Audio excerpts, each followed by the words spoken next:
Hi, and welcome to the show. I just want to do this for about maybe 15 minutes to give you a little bit about is in my heart. I know that a lot of us are experiencing just a lot of turmoil with what's going on, and so I want to just remind you that you have the power to choose what you listen to. And so, specifically today, God told me to talk about the parable of the seed, the sower and the seed. And anxiety and just the media, everything is creating this depression in people. And I want to remind you about His word because it's God's truth, not our truth, that we need to listen to. And so you choose how your terrain is. And so it's not the seed, it's the terrain. And so it starts with your thoughts. You guys know that with our office, we talk a lot about the 5 essentials, which is everything from your mindset, what you put in your body, nutrition, toxins. You know, it all interferes with the body's ability to heal.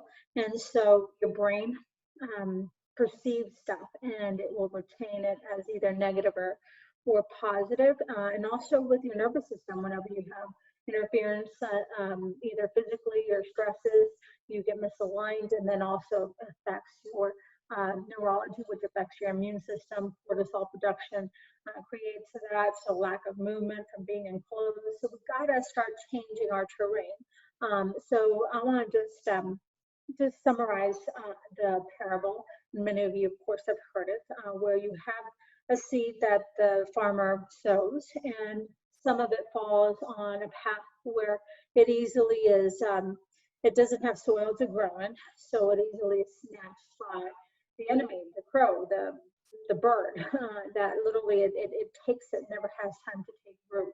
And so sometimes the word of God is like that, and where we have people who don't even believe.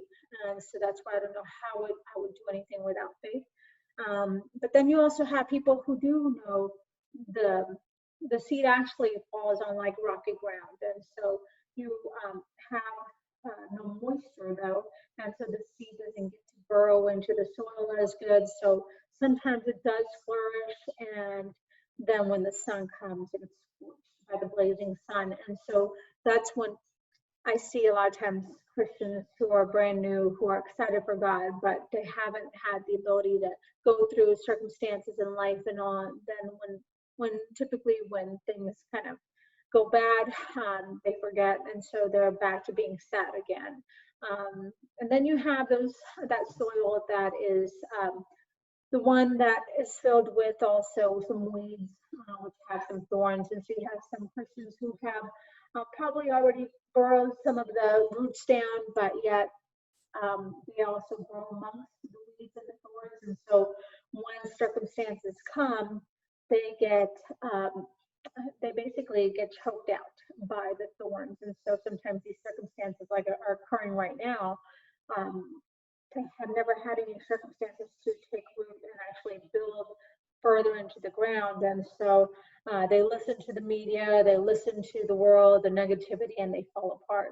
And then you have that person who has, or that seed who has grown through circumstances, has taken root. You have a solid ground, fertile soil, and no matter what circumstances, they'll thrive because of the fact that they think differently, they act differently, they choose their life differently. They don't follow the circumstances, they follow truth. And so this is where abiding in Him and Him in you, this is where we need to go back and take root. And so you have a sunflower here where the terrain is dry, but yet it still thrives because it has deep roots. And so it needs,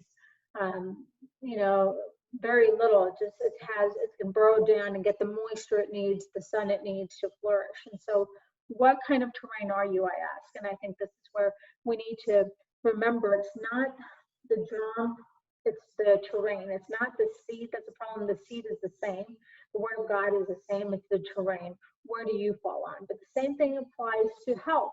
And I think that, this is where we need to go back and understand that there's germs, But germs can only, and they've always been germs can only thrive with a host that is unclean, and that will determine the outcome. If you have a clean vehicle, it will not survive, and the outcome is that you won't get sick. You can have two people in the same room, one gets sick and one doesn't because of the difference in terrain. You have, for example, two trash cans, one clean, one dirty, and therefore, rats will go towards the dirty, not the clean one.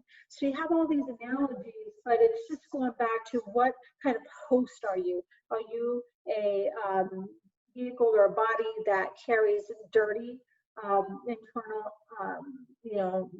environments such as bad thoughts, stinking thinking, you're stressed, you have bad food that you put in your body, you don't exercise, you don't think right, or are you a vehicle where germs can't exist because there's no sugar, there's no inflammation, there's a clean environment, there's a proper pH, there's oxygen, there's a properly functioning nervous system, and this is where we would never stop teaching the principle we teach in our office of the 5 essentials is God doesn't make junk. He put an amazing power in our body to function and heal, but there's people who don't have this function because of interference. So God doesn't need help healing. He doesn't need any interference, and we need to remove those interferences and start allowing the body to function the way it's designed. So this is where we need to start changing the soil. So with that said, I want to make sure you understand that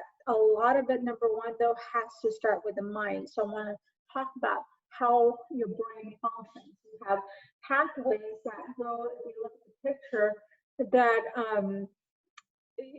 that come in from what we experience, from our thoughts, from our emotions, from our senses.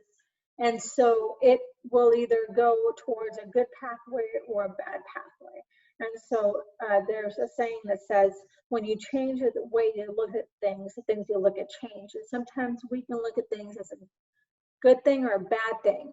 The thing is, we need to change how we talk about the negative experiences. Like, what's the opportunity right now with this whole coronavirus thing? And so you have neuronal pathways that connect to your brain and will create positive pathways or negative pathways, and they get strengthened every time they get reinforced. So for instance, let's say if in the past you tried to ride a bike and you fell, and people made fun of you because you fell, or your parents would call you names because you couldn't ride a bike instead of encouraging you. So if you build those pathways as a negative response, you are now afraid with riding a bike. Versus if you had a parent that said, you can do everything, you can ride a bike, you can, do practice, and they reinforced you with positiveness. When you choose to ride a bike, it's about a positive experience. So the same thing happens with the media being so fearful, and so they're kind of like putting a lot of fear in people. You're building up negative pathways. So I'm going to show you this other picture here. So it's called neuroplasticity, and this is how you build your brain. And you have an old brain and a new brain. The old brain is represented by that yellow part in your brain, and then there's this part called the amygdala, which stores memories. And it doesn't know whether it's a good memory or bad memory, but it'll store the experiences of it. So it's typically a primitive brain, so it's a flight-fight part of the brain, where you're going to respond with fear and aggression and survival mode. So it turns on the stress response, the sympathetic response. But as you can see, the black arrows, it talks to your new brain, your neocortex, which a big part is the frontal brain. The frontal brain is basically a area of your brain that has to do with experiences. So you have how you respond to those experiences. So you have reason, you have personality, you have judgment, self-monitoring. So when information comes in from your brain, your frontal brain will decide how it responds. And so let's say you have a bad experience or a threat like a saber-toothed tiger chasing you. You will either decide whether you need to run away or calm down, depending on the threat. So your frontal brain decides that it inhibits or actions or it promotes actions. So this is where how your body functions. And the more that you put the negative stuff in the amygdala, the negative verbiage, the negative senses, the more that your body will respond in a sympathetic state. And so when we look at this diagram here, you can tell, like on the far left, you have the normal message flow between the frontal and brain and the amygdala. Typically, you'll receive information up into the amygdala. It will then go pass on to the frontal lobe, and you'll respond to that information. But when you're putting a lot of negative stress, a lot of negative emotions, a lot of negative input, it'll increase the amygdala size, as you see there, and it will decrease its ability to communicate with the frontal reasoning brain. Therefore, you're going to be more in a sympathetic state and less in a inhibition state where it inhibits the stress. The frontal brain starts to decrease. You become more primitive, you become more flight and fight. And so, as you see on the far right, you continuously watch bad news, listen to bad people who are negative. It's actually going to increase that amygdala size, and you're going to have that sympathetic state all the time, that rage, that anger, irritability, anxiousness, despair, anxiety, and then before you know it, you're put on a drug for these kind of emotions. And so this is where what you listen to matters, what you allow in your body matters. And so we have to start decreasing those negative thoughts, making sure that you're tuning into God's word, making sure that you're listening to what is important, which is his truth, not your truth. And so his truth is that you are great, that you are powerful, that you have a power within you that heals you, that's never left you.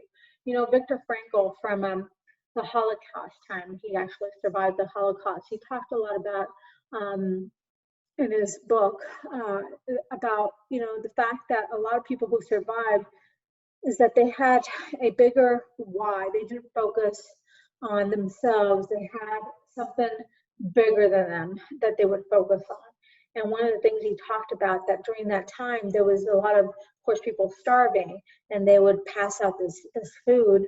And he talks about in his book that some people would hoard the food.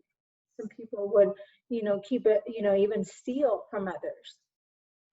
And then there was those that sacrificed their food, that actually gave it to others. You choose how you decide to respond to all of this. You choose what terrain you're going to be. That's all I got to say, guys. Hopefully you start acting differently, behaving differently, stop listening to the negative stuff, stop believing God, and start making sure that you're doing the right things to start honoring your body, removing the interferences. And if you need help, talk to us. We want to invite you to come to our office. If you've never come and gotten adjusted, come get adjusted. Start increasing your immune system by getting adjusted. Every time we empower your body to function better through the chiropractic adjustment, your body functions and heals better. You're surrounded by positiveness in the office. So hopefully this helps, guys. God bless you. Dr. Rose, and we'll see you at the office.